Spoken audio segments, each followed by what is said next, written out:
নমস্কাৰ R news India 24লৈ আদৰণি জনাইছোঁ এগৰাকী জীৱন যোদ্ধা নাৰীৰ কথাৰে। নাৰী মানে পৰাধীন নহয়, নাৰী মানে ভোগৰ সামগ্ৰীও নহয়, নাৰী মানে অৰ্ধ আকাশো নহয়, নাৰী হৈছে পূৰ্ণ আকাশ, নাৰী হৈছে অৰ্ধ শক্তি আৰু নাৰী হৈছে জগত জননী। আজি আমি এনেকুৱা এগৰাকী নাৰীৰ জীৱন সংগ্ৰামৰ কাহিনী তুলি ধৰিবলৈ বিচাৰিছোঁ, যিগৰাকী নাৰী সমাজৰ বাবে অনুপ্ৰেৰণা আৰু আদৰ্শ হ'ব পাৰে। হুগলী জিলাৰ ৰাজবলহাটৰ বাসিন্দা সুপ্ৰীতি সিং, গণিতত স্নাতকোত্তৰ। দেউতাকে ৰিক্সা চলাইছিল। এনেহেন চৰম দৰিদ্ৰতাৰ মাজতো তেওঁ অৰ্জন কৰি গৈছিল শিক্ষা। বৰ্তমান পৰিয়ালত শহুৰেক, শাহুৱেক আৰু এজন পুত্ৰ আৰু এগৰাকী কন্যা আছে। উচ্চ আৰু গুণগতভাৱে শিক্ষিতা মহিলা হৈও তেওঁ নাপালে কোনো এটা চৰকাৰী চাকৰি। পিছে সেইটো জানো উদৰে মানিব? দুবেলা দুসাঁজ অন্ন, বস্ত্ৰ আৰু বাসস্থানৰ দৰে মৌলিক প্ৰয়োজনীয়তা পূৰাবলৈ কিবা এটাতো কৰিবই লাগিব। সেয়ে চৰকাৰী চাকৰিৰ আশাত বহি নাথাকি তেওঁ স্বনিৰ্ভৰশীল হোৱাৰ ওপৰত মনোযোগ দিলে। পৰিয়ালটোত আন কোনো উপাৰ্জনকাৰী নথকাত তেওঁ নিজেই জীৱন যুদ্ধত জঁপিয়াই পৰে। কাৰণ পৰিয়ালটোৰ বাবে দুবেলা দুমুঠি খাদ্যৰ যোগান ধৰিবলৈ হ'লে টকা উপাৰ্জন কৰিবই লাগিব। সেয়ে এইগৰাকী সংগ্ৰামী সত্তা তথা বীৰ মাতৃ শ্ৰীমতী সুপ্ৰীতি সিঙে বাছি ল'লে জীৱন সংগ্ৰামৰ বাট।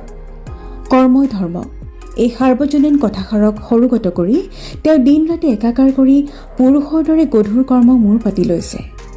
উল্লেখযোগ্য যে সুপ্ৰীতি সিঙে অনলাইন যোগে ফ্লিপকাৰ্ট কোম্পানীৰ কামত যোগদান কৰে আৰু অৰ্ডাৰ কৰা পণ্য সামগ্ৰীসমূহ ঘৰে ঘৰে ডেলিভাৰী কৰাৰ দৰে কঠিন কামত নিয়োজিত হৈছে।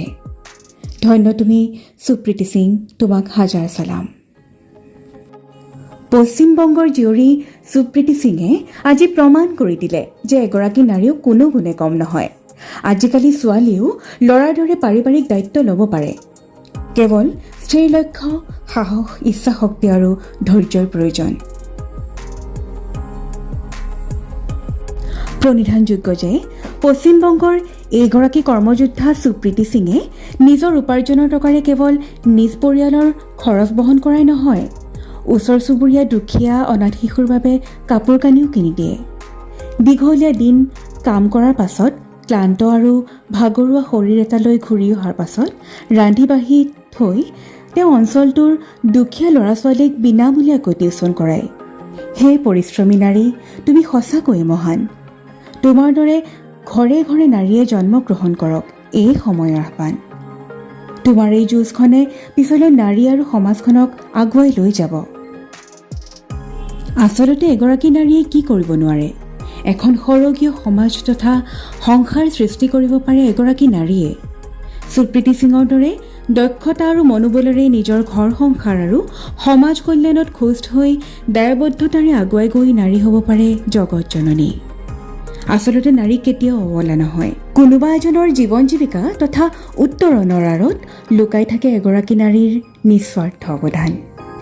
এই নাৰীয়ে আজি কৰ্মৰ জৰিয়তে আগবাঢ়ি যাবলৈ কৰা চেষ্টাই নতুন গতি দিব আৰু মৰ্যাদা সহকাৰে জীয়াই থকাৰ শক্তি দিব। সেয়ে সুপ্ৰীতি সিঙৰ দৰে প্ৰতিগৰাকী নাৰীয়ে শক্তিৰ প্ৰতীক হ'ব লাগিব আৰু সাহসিকতাৰ মন্ত্ৰেৰে দীক্ষিত হ'ব লাগিব।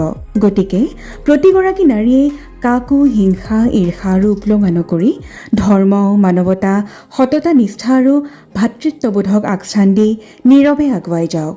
অৱশ্যেই নাৰীৰ শক্তি স্বৰূপটো আকৌ এবাৰ বিশ্ববাসীয়ে প্ৰত্যক্ষ কৰিব। জুলহাছ আলী আহমেদৰ প্ৰতিবেদন, আৰ নিউজ ইণ্ডিয়া 24।